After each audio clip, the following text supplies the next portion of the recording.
আসসালামু আলাইকুম। ভালোবাসি বাংলাদেশ থেকে মোহাম্মদ রহমান বলছি।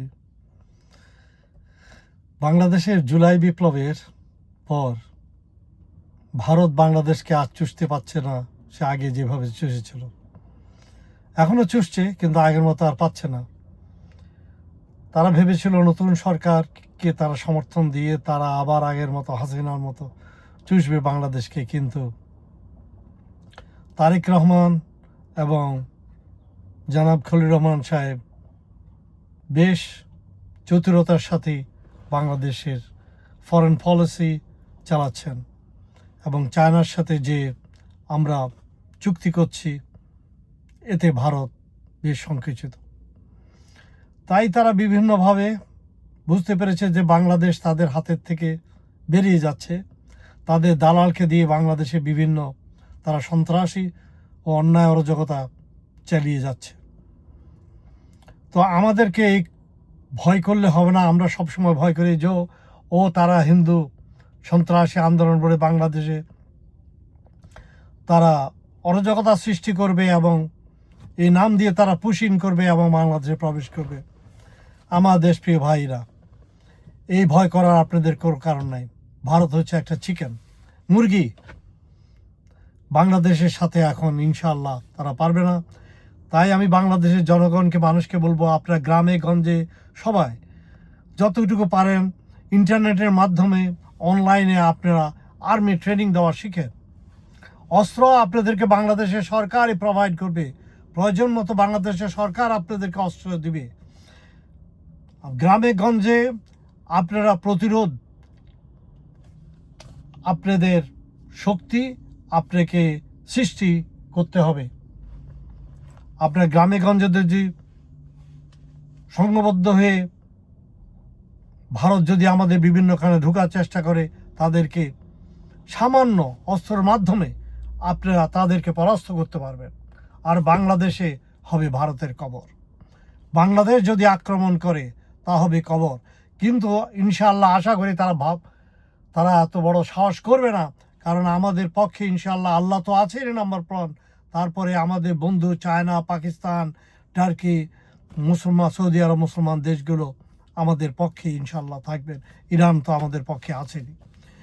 তো যাই হোক, সর্বপ্রথম আপনাদেরকে ট্রেনিং নিতে হবে, শারীরিক ফিটনেস করতে হবে। গ্রামে গঞ্জে আপনারা এক্সারসাইজ করে মার্শাল আর্ট বিভিন্ন জিনিস আপনারা শেখার চেষ্টা করেন।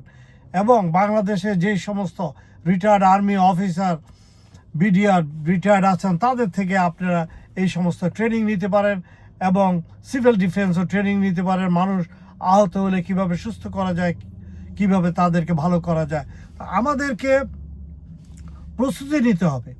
প্রস্তুতি নিলেই ভারত আপনার কাছে পরাস্ত হবে। আর প্রস্তুতি নেয় আমরা ঘুমিয়ে থাকতে পারবো না। আমাদেরকে এইভাবে বারবার বেড়ে যাবে। দেখেন, গতকালকে, আজকে হচ্ছে 27শে জুন 2026।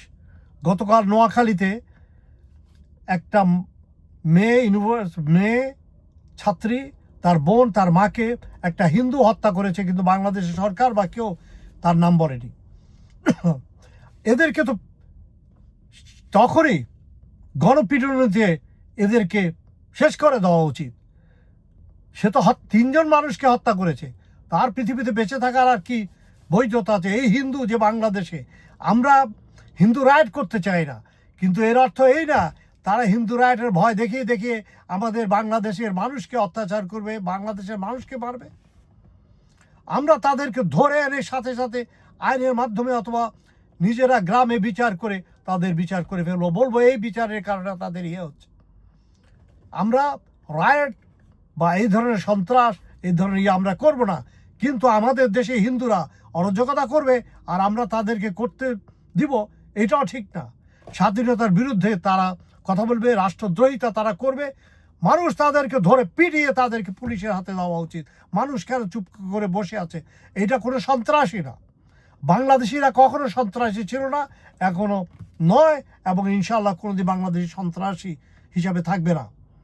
তাই আপনাদেরকে ঐক্যবদ্ধ হতে হবে, বাংলাদেশ বাঁচানোর জন্য আপনাদেরকে শক্তিশালী করতে হবে। ইনশাল্লাহ তারিক জিয়া যেসব স্টেপ নিচ্ছেন, ইনশাল্লাহ এটা ভালোর দিকে যাচ্ছে। আমরা শক্তিশালী রাষ্ট্র হিসাবে পরিগণিত হব। শুধু আমাদের এয়ারফোর্স হলে না, আমাদের ডিফেন্স থাকতে হবে, আমাদের মিসাইল থাকতে হবে, আমাদের ড্রোন থাকতে হবে।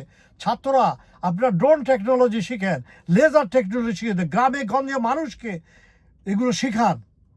আমাদের ভেরি ইম্পর্ট্যান্ট আমাদের টেকনিক্যাল স্কুল, হাজার হাজার আমাদের টেকনিক্যাল স্কুল গড়ে তোলা উচিত। কিভাবে মানুষরা এইসব টেকনিক্যাল স্কুলের মাধ্যমে ভারতকে পরাভূত করতে পারবে। আমাদের একমাত্র শত্রু হচ্ছে ভারত। ভারত শুধু আমাদের শত্রু না, তার প্রতিবেশী কোনো রাষ্ট্র তার বন্ধু নয়। দেখেন ভারত এখন ভিসা চালু করে দিয়ে কী জন্য? আমরা এখন তাকে একটা বাঁশ দিয়েছি। আপনারা ভারতকে বাঁশ দিবেন, দেখবেন ভারত সোজা হয়ে যাবে। আপনারা কখনো ভারতের কাছে নম নম নম নম করবেন না। আমরা হচ্ছে royal Bengal tiger, royal Bengal টাইগারের মতো থাকেন। ভারত হচ্ছে সিগারের জাত, তাদেরকে আপনার পরাস্ত করবেন। অস্ত্র শক্তি এগুলো দিয়ে কিছু আসে যায় না। বাংলাদেশের অর্থনীতি দিয়ে ভারত আজ 1971 সাল পরে তারা এখন বড় হয়েছে।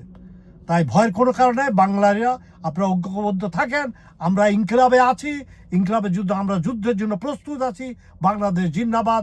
বাংলাদেশকে কেউ পরাভূত করতে পারবে না ইনশাআল্লাহ। আসসালামু আলাইকুম।